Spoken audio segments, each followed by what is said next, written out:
Welcome back. What we're going to do now is I'm going to walk through a couple little demos for you. They'll just give you some basic ideas of what to be start thinking about as you're starting your journey selling on Amazon. So if you can, look down the download section right here and below. You should see something that says downloads. If you click on that, you should see a couple spreadsheets in there. They're Excel spreadsheets, so you'll need the Excel or numbers if you're on a Mac or something like that. They'll open up in that.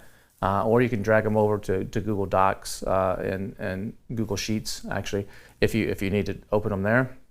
And they should work just fine for you. But go ahead and pause me for right now and while you download that, and then as soon as you get them downloaded, come on back. All right, great. You've got them downloaded. Awesome. So what I want to do, the first one we want to open is the Profit First. So if you can open it, it's called the Owner Pay Calculator. So if you can open up the one that's called Owner Pay Calculator. And that one, this is from our friends at Profit First, and this is going to give you a basic idea of what your target should be, depending on what your goals are on Amazon. So here we only have to enter 3 pieces of data to actually generate our target revenue. So if you look up here on the top right-hand side, there's a field called Enter Your Tier. If you look at, I don't know if you can see my mouse on the screen there. I hope you can right here. Enter your tier, and below that you'll see what is your target real revenue range. So here you're just going to have to take a little bit of a guess because you may not know what your true range is. But what they've done here is they've broken down what your profit should be, what your owner's pay should be, what taxes you may have to pay to the government, and what your operating expenses are. These are just rough averages. Yours may vary from this, so don't worry about changing all those. This is just to give you a baseline rough idea of what's going to take in this business to achieve the goal that you want. So let's just say, to start with, I'm going to pick column C there. So I'm going to, here where it says enter your tier, I'm going to enter a C. See how you entered C? Because I'm going to be looking at, I want to sell between $500,000 and $1 million is what I'm shooting for as my target. And this is total gross sales on Amazon. That's not profits. That's total gross sales on Amazon. So I'm going to enter C there. Then my target income. This is my personal income. So what am I trying to get out of this business? What do I need to live on, or what do I need to actually take care of my family? So let's just say I need, I don't know, $5,000 a month to live on. So that would be 5,000 times 12. So I'm going to type in 60,000 here in step 2. So 60,000 in step 2 is what I need to pay my bills. Step 3 is what's the gross margin of the business. Now you're probably not going to know exactly what this is, but remember in one of the earlier modules I said if you're selling private label, you should shoot for at least 20%. So I'm going to go ahead and just put this at 20% is my gross margin. If my gross margin is 20%, I've entered that there. And you can see here down, if you scroll down, it'll do some calculations for you in the calculations range. And so basically, for me to earn $60,000, I need to achieve $300,000 in revenue on Amazon. So to earn $60,000, I need to achieve $300,000 in revenue on Amazon based on these factors. Now, if I wanted to actually make, let's say, $100,000 a year, if I change that to 100, that's what I need. Now I need to hit my $500,000 to achieve that with this gross business margin. So this will give you just a rough idea of where you need to be and what your target should be in order to achieve your goals of what you need to support your family and live. So that's what this one's, just a real simple one, just to give you a basic idea on what you need there on Amazon. Now let's take a look at the other spreadsheet. All right, the next spreadsheet I want you to open is the Revenue Valuations tool. This is from our friends at Northbound, and this just is to get you a basic idea of where your business might be valued. You see there's a lot of terminology and stuff here. You can take a look at all this. But let's just say that in step 1, you're going to set up your basic metrics. So let's say I'm shooting for a product. 15 is quite a few per day. Let's say I'm going to try to sell 10 products per day.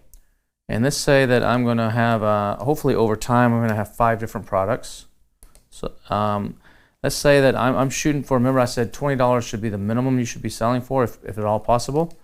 Let's say I'm going to shoot for a target of $30 as my average product selling price. Some might be 40, some might be 25. Let's just say the average is 30.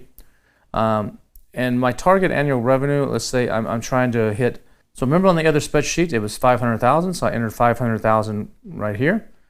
And now this is going to then make some calculations down here. Now you see everything in yellow you can change. So the Amazon fees are set here down in the profit and loss to 15%. Your category could be more or less, but 15% is a good number just to run with right here. Your Amazon FBA fees, 18% is good. Remember the rule of threes I said earlier. So 18 plus 15 is basically 33%. That's a good one. This is just an estimator. Now, this is not exact science. Remember, this is just an estimator. The product cost, I'm shooting for, I'm actually raised that to 30%.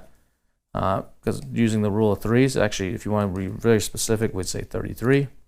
The shipping cost, this is just another guess. We're going to say adds about 5% to it. In today's world, the shipping costs have actually gone up. So I'm going to go ahead and put this at 10%. The duties and other variable costs, depending on what you're selling, your duties could be 0, or you could have a tariff. There's some items that people affectionately call it the Trump tariff.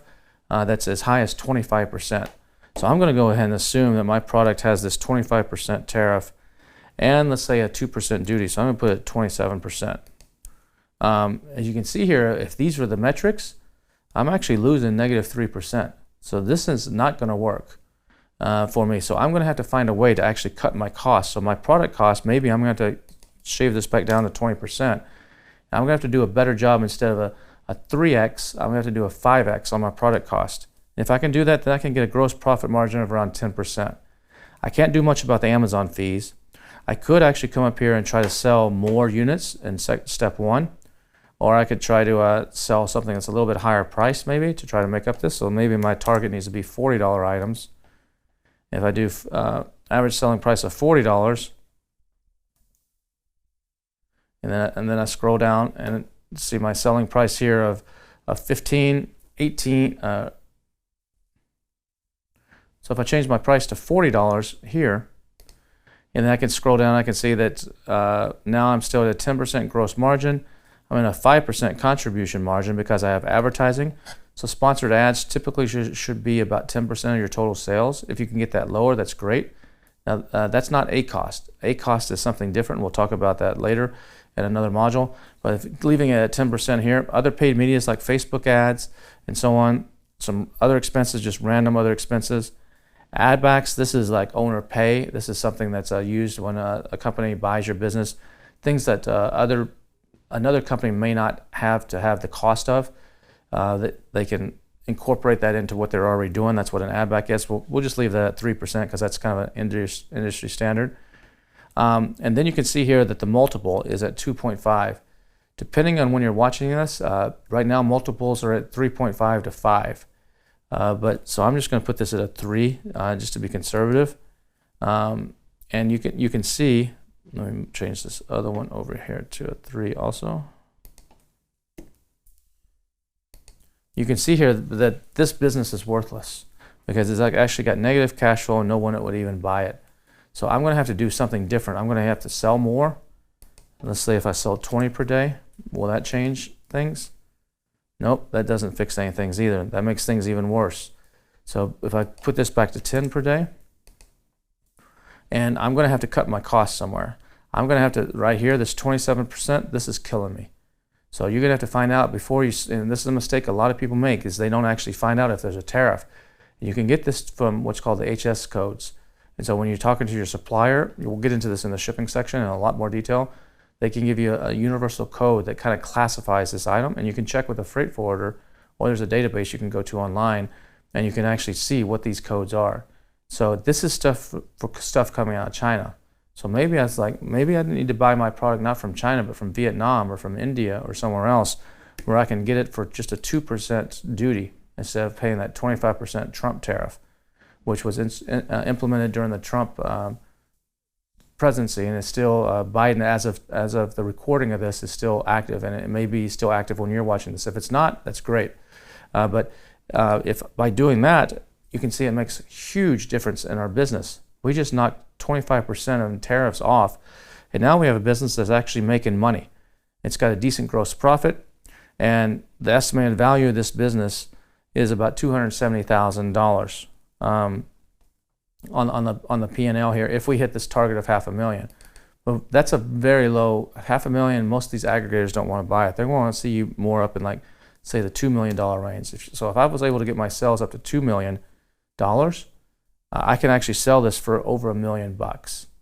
And I can be making a little bit of a profit along the way, paying myself a little bit of money, and then take a big payday for $1 million in 2 to 3 years, and then hopefully stash some of that money away, and then go do this again. You'll have a non-compete, so you won't be able to compete in the same category, but you can open up a business in another product line or another category, and do it all again, then sell it again. So you can see here, you could sit here and play with this for a long time. There's some data on the right-hand side that kind of explains everything to you. I'm not going to go through all that, but just play with this, and this will give you a ballpark idea of, like, okay, how do I need to be thinking as I'm going through the rest of the Freedom Ticket, looking for the type of products I want to sell, and where do I really need to be. So hopefully this has helped you, and looking forward to seeing you in the next module.